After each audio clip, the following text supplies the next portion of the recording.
c'est Christelle. Bienvenue à notre défi anti-morosité. Aujourd'hui, c'est un peu spécial. Je vais vous proposer un atelier parents-enfants. Et je me base sur le livre de Frédéric Lenoir, Philosopher et méditer avec les enfants, aux éditions Albin Michel de 2016. Donc, il n'y a pas d'âge pour philosopher. On peut déjà commencer avec des enfants de 4-5 ans. Tout est une question d'adaptation. Par quoi on commence? D'abord, première partie, par une pratique de l'attention. Ça ressemble à de la méditation. C'est vraiment pour essayer de clarifier sa pensée, pas pour calmer les enfants, mais pour se recentrer. Tout est basé sur le souffle.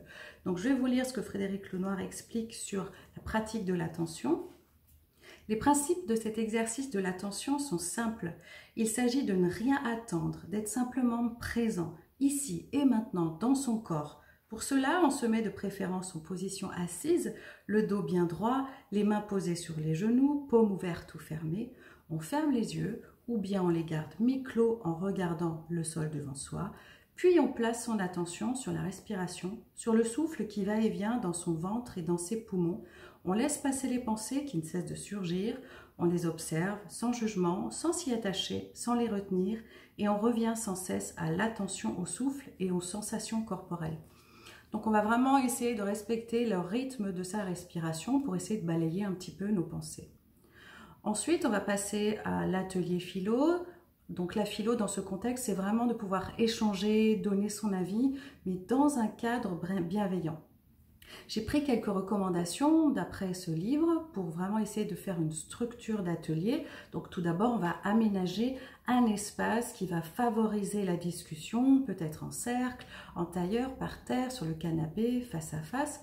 Ensuite, on va créer un cadre de parole.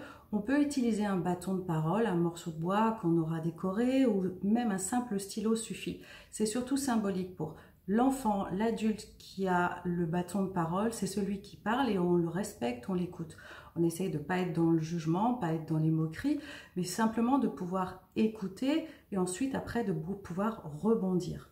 Ensuite, on va choisir ensemble un terme, un sujet, une question philosophique. Sur quoi on aimerait échanger? Qu'est-ce que l'amour? Qu'est-ce que le bonheur? Qu'est-ce qu'une vie réussie? C'est quoi un ami? Et ensuite, on va essayer d'argumenter les uns les autres, de pouvoir chaque fois avoir quelque chose à dire, pas seulement oui ou non. Et puis, les adultes, de pouvoir rebondir, de relancer le débat. Par exemple, qu'est-ce que tu as voulu dire quand tu dis ça? Quand tu dis que le bonheur, c'est plusieurs choses pour toi, mais quelles sont ces choses? Voilà, par exemple, de pouvoir aller un petit peu plus loin dans la discussion. Donc, je vais vous lire un exemple d'atelier philo de Frédéric Lenoir. Le sujet, c'est quoi un ami? Un ami, c'est quand on passe de très bons moments ensemble, dit Kathleen. Mia, j'avais ma copine, elle est tombée, et moi je l'ai aidée, ça sert à ça une amie. Lana, une amie, c'est quelqu'un qui est là pour toi et pour partager des choses ensemble. Massaï, une amie, c'est du bonheur, c'est avoir du bonheur à deux. Frédéric Lenoir, est-ce qu'on peut avoir plusieurs amis? Oui, général. Frédéric Lenoir, vous êtes d'accord? Est-ce qu'il y en a qui ne sont pas d'accord? Donc là, c'est une reformulation, on essaye de relancer le débat.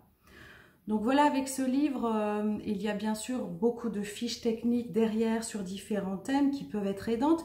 Moi, je vous propose juste d'essayer comme ça de manière ludique, sans forcément une structure extrêmement fixe, mais que chacun puisse donner son avis, s'exprimer, puis vous allez voir, vous allez passer un très très bon moment.